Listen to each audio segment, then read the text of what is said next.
2024년 4월 15일 월요일 새벽기도에 오신 성도님들을 주님의 이름으로 환영합니다. 오늘 우리에게 주신 하나님의 말씀은 신명기 28장 1절로부터 14절까지의 말씀입니다. 제가 가진 성경으로 구약성경 303면에 있는 하나님의 말씀을 제가 봉독하겠습니다.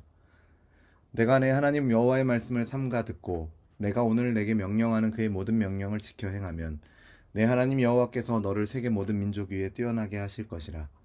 내가 내 하나님 여호와의 말씀을 청종하면 이 모든 복이 내게 임하며 내게 이르리니 성읍에서도 복을 받고 들에서도 복을 받을 것이며 내 몸의 자녀와 내 토지의 소산과 내 짐승의 새끼와 소와 양의 새끼가 복을 받을 것이며 내 광주리와 떡반죽 그릇이 복을 받을 것이며 내가 들어와도 복을 받고 나가도 복을 받을 것이니라. 여호와께서 너를 대적하기 위해 일어난 적군들을 내 앞에서 패하게 하시리라. 그들이 한 길로 너를 치러 들어왔으나 내 앞에서 7길로 도망하리라. 여호와께서 명령하사 내 창고와 내 손으로 하는 모든 일에 복을 내리시고 내 하나님 여호와께서 내게 주시는 땅에서 내게 복을 주실 것이며 여호와께서 내게 명령하신 대로 너를 세워 자기의 성민이 되게 하시리니 이는 내가 내 하나님 여호와의 명령을 지켜 그 길로 행할 것임이니라.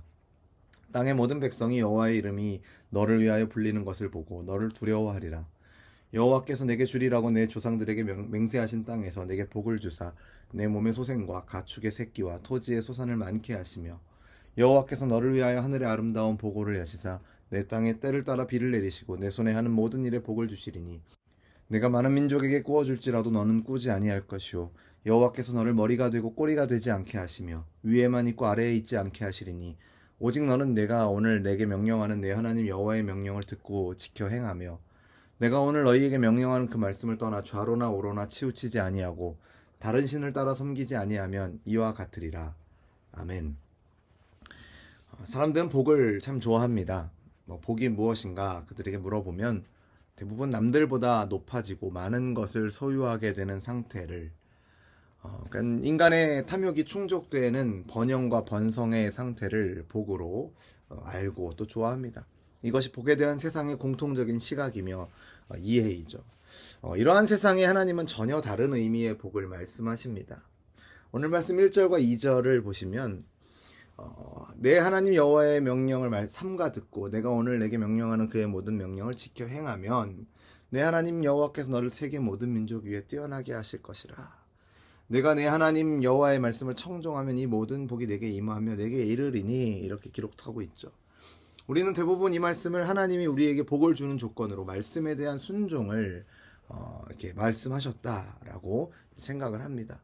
그럼 복을 받을 수 있는 자격이 있느냐 없느냐를 가리기 위해서 말씀을 지키면이라는 조건을 내걸으셨다라는 것이죠. 쉽게 말하면 인간이 잘하면 하나님이 인간에게 복을 주신다라는 것입니다. 정말 그럴까요? 정말 그러한가 확인하기 위해서 복이라는 말이 처음으로 등장하는 창세기의 말씀을 한번 우리가 생각해 보겠습니다. 창세기에서 복이 언제 가장 처음으로 언급되는가? 창세기 2장 3절을 보시면 하나님께서 7째 날을 복을 주셔서 거룩하게 하셨다라고 기록합니다. 그 이유는 하나님이 창조하시며 만드시던 모든 일을 마치시고 이날에 안식하셨습니다라 이렇게 기록하고 있죠. 그러니까 하나님이 인간이 아니라 7째 날을 복을 주셨습니다. 거룩하게 하신 것도 7째 날이지 인간이 아닙니다. 하나님이 7째 날에 복을 주신 것은 그날에 창조하시며 만드시던 모든 일을 마치시고 그날에 안식하셨기 때문이다라고 말하죠. 그러니까 복과 거룩과 하나님의 안식은 하나님의 창조와 연결되어 있고요. 이 하나님의 창조는 말씀으로 이루어져 있습니다. 그러니까 따라서 7째 날이 복된 것은 하나님의 말씀의 완성을 담고 있는 날이기 때문이죠. 하나님의 안식 역시도 말씀의 완성 안에서만 안식이 가능한 것입니다. 즉 세상이 말씀대로 존재하게 될 때 그것이 복된 것이고 말씀 안에 담겨있는 복이 세상에 퍼져나가게 되는 것이죠. 이렇게 볼 때 본문에서 말씀을 순종하면 청종하면 내게 복이 임한다라는 것은 인간에게 복을 주시기 위해서 하신 말씀이 아니라 복의 상태가 무엇인가를 말씀하고 있는 것이라 생각할 수 있습니다. 즉 말씀에 대한 순종, 그것이 바로 복의 상태인 것이죠. 신구약 성경을 통해서 우리가 보게 되는 것은 인간에 의해서 무너진 말씀의 세계를 다시 회복하시고자 하는 것이 하나님의 의지이며 열심인 것을 보게 됩니다. 물론 오늘 함께 읽은 본문의 말씀, 이 복에 대한 말씀을 듣기만 해도 읽기만 해도 참 신이 나는 말씀이죠. 성읍에서도 복을 받고 들에서도 복을 받고 몸의 자녀와 토지 소산과 짐승 새끼와 소와 양의 새끼도 복을 받고 내 떡 광주리와 떡반죽 그릇이 복을 받고 들어가도 나가도 복을 받을 것이다 라고 이야기하죠. 하나님이 나를 치는 모든 적군들을 다 물리치신다 라고 하고 내 손으로 하는 모든 일에 복을 주시고 꾸어줄지라도 꾸지 아니하고 머리가 되고 꼬리가 되지 않게 하시고 위에만 있고 아래에 있지 않게 하시겠다라고 합니다. 얼마나 이 듣기만 해도 신나는 말씀이 아닐 수 없습니다. 한마디로 말해서 어느 한 구석에서도 부족함이 없고 모자람이 없도록 복으로 가득 채워주신다라는 것 아니겠습니까? 이것은 성도들뿐만 아니라 세상 사람들 모두가 바라고 원하는 복입니다. 그리고 이러한 복이 자신에게 오기를 간절히 소망하며 살아가죠. 그런데 앞서 말씀드린 대로 하나님의 관심은 말씀에 있습니다. 말씀이 세상에 확산되고 팽창하고 번성되고 완성되기를 원하시는 것이죠. 그래서 하나님은 말씀에 순종하면 복을 주시겠다 하신 것입니다. 말씀에 순종하는 인간이 이뻐서가 아니라 말씀이 확산되도록 하기 위해서 인간을 잘되게 하신다라는 것입니다. 그런데 문제는 말씀에 순종하는 자가 누구냐라는 것입니다. 과연 세상에 말씀에 순종하는 인간이 존재하느냐 하는 것이죠. 여러분은 어떻습니까? 말씀에 순종하며 살아가십니까? 다른 말로 하면 하나님께 복을 받을 자격이 있냐라는 질문으로 바꾸어서 할 수 있을 것입니다. 분명한 것은 세상의 인간 그 누구도 하나님께 복을 받을 자격이 있는 사람은 없습니다. 말씀이 완성되는 자리에 복이 임한다라고 우리가 창세기의 말씀을 통해서 살펴보았는데 말씀이 완성되는 자리가 어디입니까? 누구입니까? 바로 예수님이시죠. 예수님이 세상에 오셔서 말씀을 완성하셨습니다. 즉 인간에 의해서 무너진 말씀의 세계에 예수님이 오셔서 말씀에 순종하심으로 회복되어진 것이죠. 따라서 창조의 마지막 날에 주어진 복과 거룩과 안식이 모두 예수님 안으로 흡수되는 것입니다. 이제는 예수님이 복이시고 예수님이 거룩이시고 예수님이 안식이십니다. 그래서 안식은 그리스도 안에서 사는 것이고 복과 거룩 역시도 그리스도 안에 사는 것이라고 말할 수밖에 없는 것입니다. 그런데 성경을 자기 시각에서 이해하고 있는 사람들은 복을 예수님이 아닌 전혀 다른 것에서 찾으려고 합니다. 거룩도 예수님이 아닌 다른 것에서 찾고 안식 역시도 예수님이 아닌 다른 것을 통해서 찾고 있습니다. 많은 사람들이 복이라고 하는 덫에 걸려서 헤어나오지 못하고 있습니다. 자신이 덫에 걸렸다라는 것을 알기만 해도 좋겠는데 아예 덫에 걸려 있는지조차도 알지 못합니다. 덫이 무엇입니까? 짐승을 잡기 위해서 놓는 것이죠. 짐승이 거기에 덫에 걸리게 하기 위해서 거기에 짐승이 걸릴 만한 매력을 가지고 있는 음식을 두게 됩니다. 먹을 것을 찾아다니는 짐승은 덫을 보지 않고 먹을 것을 보다가 와서 덫에 걸리죠. 세상에서 번성하고 번영하는 것만을 찾아다니는 사람들에게 복은 아주 좋은 덫이 됩니다. 복이 제공하는 것은 훌륭한 미끼가 되는 것이죠. 시편 69편에 보면 그들의 밥상이 올무가 되게 하시며 그들의 평안이 덫이 되게 하소서라는 말씀이 있습니다. 밥상과 평안은 다 모두가 인간들이 추구하는 것이죠. 사실 사람들은 자신의 밥상과 평안을 위해서 살아가고 있지 않습니까? 그런데 그것을 올무가 되게 하고 덫이 되게 하라고 이야기합니다. 결국 우리 앞에 올무와 덫은 우리에게 가장 필요한 것으로 나타나고 우리들이 가장 원하는 것으로 우리들 앞에서 기다리고 있다는 것을 우리는 알아야 합니다.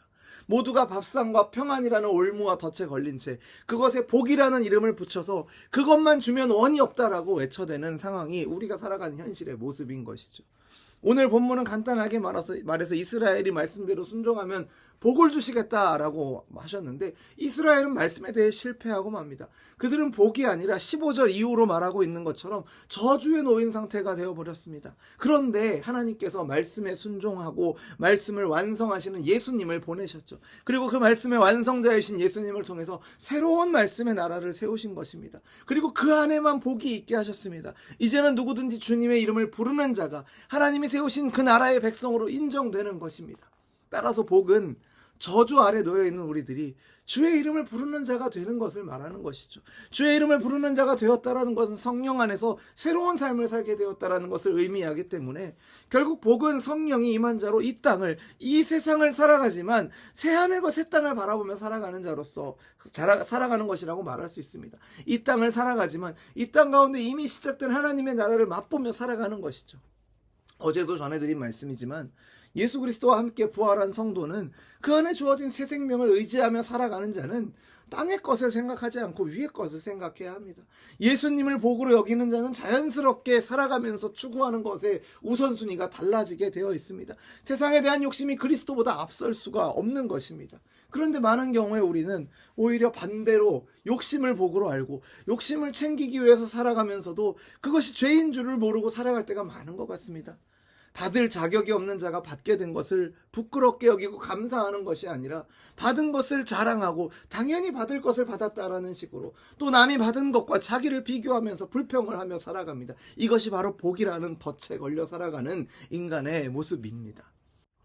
내가 바라는 번영과 번성이라는 덫에 걸려서 살아가는 것이 혹시 오늘 우리의 모습이 아닌가 겸손히 돌아보면서 하나님의 말씀의 완성이신 예수 그리스도 안에 복이 있음을 알고 그분을 알아가는 자로 그분과 함께 연합한 자로 살아가도록 믿음을 주신 하나님께 감사하며 이미 그리스도의 오심으로 시작된 하나님의 나라가 그분의 통치가 실현되는 말씀의 통치가 실현되는 하나님의 나라가 저와 여러분의 삶 가운데서 경험되는 오늘 하루가 되기를 주님의 이름으로 축원합니다. 기도하겠습니다. 하나님 아버지, 우리에게 믿음을 주셔서 복이신 예수 그리스도를 알게 하시고 그분 안에 거하도록 우리를 인도하여 주심을 감사드립니다. 세상을 살아가면서 많은 사람들이 기대하고 바라는 것들이 복이 아니라 말씀의 완성이신 예수 그리스도께서 복이시며 그분 안에 거룩과 안식이 있음을 기억하며 그분 안에서 우리에게 이미 주어진 복을 발견하고 감사하고 찬양하는 오늘 우리가 되게 하여 주옵소서. 세상이 말하는 번성과 번영이라는 덫에 걸린지도 모르는 채로 죽어가는 인생이 되지 않게 하시고 그렇게 우리를 깨워주시고 참 복이신 예수 그리스도를 구하며 오늘 하루도 우리의 삶의 걸음이 복이신 예수 그리스도와 발맞추어 나가는 그분의 말씀을 따라 한 걸음 한 걸음 나아가도록 인도하여 주옵소서.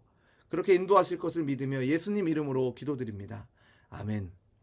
우리 주 예수 그리스도의 은혜와 하나님 아버지의 사랑과 성령 하나님의 교통하심이 하나님의 말씀의 완성이시고 말씀 그 자체이신 예수 그리스도께만 복이 있음을 그분 자신이 복임을 알게 하시고 그분 안에 거하도록 인도하여 주시고 믿음을 주신 하나님의 은혜에 감사하며 말씀이신 예수 그리스도의 다스림 가운데 복된 삶 살아가기를 소원하는 우리 열린비전교회 모든 성도들과 우리의 삶의 걸음 가운데 이제로부터 영원토록 항상 함께 있을지어다.